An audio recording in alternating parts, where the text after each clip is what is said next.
Ayan guys, nandito ako sa bukid guys. Ito po yung ating place dito, Malangga.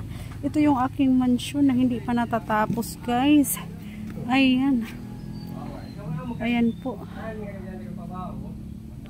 Ayan, nandito tayo sa kubo. Yan yung ating ano guys, kubo. Ayan. Tambayan mga langga. Ayan. Buhay probinsya. Ayan, buhay bukid mga langga.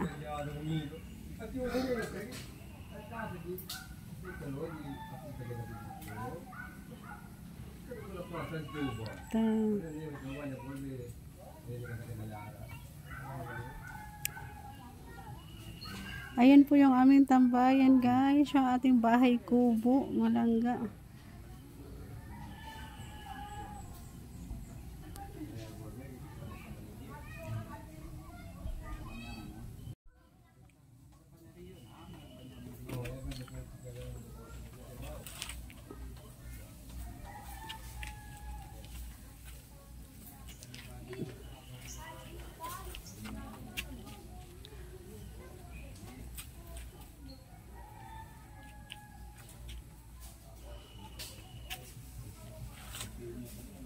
Buhay probinsya.